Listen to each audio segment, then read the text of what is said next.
Bom dia a todos vocês nesse sábado maravilhoso. Que maravilha estar com cada um de vocês aí de casa.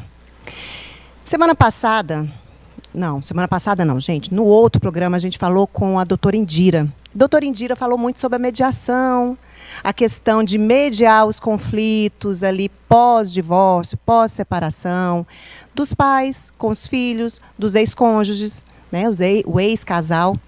E para dar continuidade um pouquinho nesse assunto, hoje nós vamos receber uma psicóloga aqui no Famílias em Cena, para vocês verem o quanto é importante ter essa profissional quando se fala em restos do amor. Então, hoje eu vou falar com a doutora Karina Leico.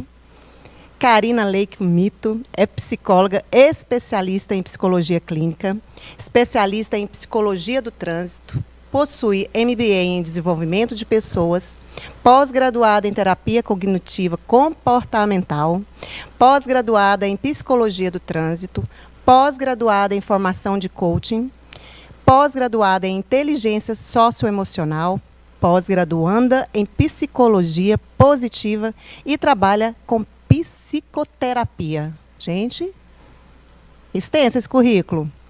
Karina, seja bem-vinda aqui no Famílias em Cena. Muito feliz em receber você para falar um pouquinho sobre essas questões aí dos restos do amor.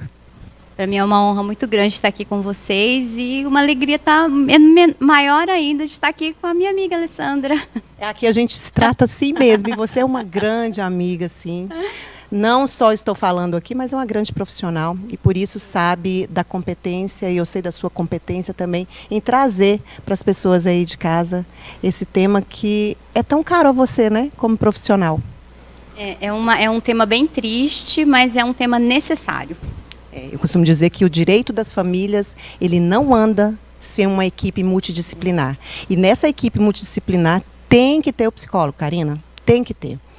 Eu estava conversando com alguns colegas da área, inclusive uma psicóloga, e a gente falando assim, que bom seria que nós pudéssemos falar assim, peraí, vai para o psicólogo primeiro, aí depois você volta para a gente ver se é realmente isso que está acontecendo, exceto quando nós temos aí casos de violência doméstica, que realmente aí não tem como. Né? Aí tem que judicializar, tem que ir para depois ir curando aí as feridas, né? Karina, primeira pergunta aqui para você. Eu quero aprender, né? Porque eu sou profissional do direito. Da psicologia não, mas a gente fala assim, profissional do direito, que é do direito das famílias, é um pouco psicólogo. Não, nós não somos psicólogos. Quem é familiarista sabe da importância que tem vocês, né? Então, é comum que questões ligadas à família, como separação, guarda e filhos, partilhas de bens, podem acabar em um conflito judicial. Isso a gente sabe sempre. Como a psicologia ela pode ajudar e compreender essas questões judiciais e amenizar essa situação? A gente, enquanto profissional da psicologia, é importante a gente ter a imparcialidade, né? É acolher a dor da pessoa, como ela está se sentindo naquele momento. E muitas vezes a pessoa carrega muita mágoa, sabe? Muito rancor, muita mágoa. E isso dificulta um pouquinho o processo, como se a separação fosse uma punição, tanto para ela quanto para o outro. E as pessoas, as mulheres principalmente, elas precisam estar conscientes de que o processo de separação é um processo necessário, muitas vezes, até para a gente conseguir ser feliz. Né? A gente fica preso àquele resto, como você falou, aquele resto de amor. A gente fica preso com aquele resto de amor e a gente acaba se esquecendo que eu posso ter muito mais que aquilo. Não é só o resto. E através da terapia, as pessoas conseguem encontrar esse suspiro, sabe? Não que a gente faça milagre, mas a gente resgata a pessoa dela mesma, daquela condição que ela se colocou, né? Que muitas vezes é uma condição assim lastimável, né? Você que trabalha com essa área, você sabe mais ainda do que eu, o quanto que a gente fica destroçada quando passa por um processo de separação, porque ninguém casa para separar, né? Exato, ninguém casa, né? A gente não tem esse preparo, assim, a gente não entra numa relação já preparada para que se separar, não. Embora isso passe pela cabeça da pessoa que sofre, ela não tem esse emocional preparado, assim, não, tá, acabou, e agora? A gente fala muito das fases do divórcio. que quando você fala aí de, né, não estar preparado, nós temos a primeira fase ali do divórcio emocional, onde o outro está preparado para dizer que não quer mais, mas a outra parte estava ainda fazendo planos, né, achando que o casamento ia seguir, e quando ele leva esse impacto de pedir uma separação, ou primeiro pedir separação, realmente vem esse choque, né, e aí que entra a ajuda psicológica. Deixa eu te fazer uma pergunta. Quando essas pacientes, é maioria homem? Mulher? Como é que é? Hoje está bem misto. Não tem mais assim Antigamente, há alguns anos atrás, acho que até 5 anos atrás, era a grande maioria mulheres. Hoje está bem misto. Costumam chegar até você quando já está judicializado, ou você já recebeu pacientes, tanto homem quanto mulher, que procurou você para ter ajuda na separação, quando viu que não dava conta mais? É engraçada essa sua pergunta, doutora, porque se eu for te falar assim de alguns anos atrás, acho que antes da pandemia, as pessoas já procuravam já em meio a essa judicialização. Né? Hoje, depois da pandemia, parece que as pessoas elas já procuram assim, olha, eu preciso de uma ajuda, eu acho que meu casamento não está bem, eu estou pensando em separar, eu quero me preparar para separar. Não sei o que aconteceu. Mas o cenário, assim, mudou. Então, antigamente, a gente já recebia as pessoas já assim, muitas vezes até os próprios advogados já encaminhavam. Hoje parece, depois da pandemia, pós-pandemia, as pessoas já procuram. Eu acho que eu estou passando por um problema no meu casamento, estou pensando em separar. Me ajuda. Já está mais, eu não sei se essa época serviu para eu conhecer melhor o meu parceiro, não sei te falar. Ou eu me conhecer um pouco melhor ao ponto de pedir uma ajuda para tomar uma decisão. Mas ainda aparece algumas pessoas em vias de judicialização, mas antigamente não aparecia pessoas pensando em se separar, já chegava mesmo... já estou separando, já me separei, meu coração já está destroçado e agora eu quero me reconstruir. Hoje não, inclusive agora eu estou com uma paciente assim, ela chegou lá, estou pensando em me separar, me ajuda. É comum então, né, essa questão de... Tá se tornando um pouco comum. Quando você falou de colegas, né, advogados que pedem, né, que na verdade os advogados eles não falam, olha, você tem que ir no psicólogo. Não, se fazem isso está errado. A gente não tem que dizer vá para o psicólogo. Não é o né? vai. Eles chegam realmente falando, eu conversando com o meu advogado, ele sugeriu que eu procurasse uma ajuda, e eu achei importante nesse meu processo, ninguém chega lá com um papelzinho ofício, não. Não, é importante esclarecer isso, porque muitos que procuram, e familiarista mesmo, que sabe da importância da atuação do psicólogo, ele vai de leve com aquele, com aquele cliente. Né? Para a gente, cliente, para você, paciente. Né? Então, para a gente tem que ir de leve, porque às vezes ainda quando a gente fala de psicólogo, vem aquela questão, mas eu não sou louco, eu não sou louca. O homem tem mais resistência ainda tem quando senta no escritório.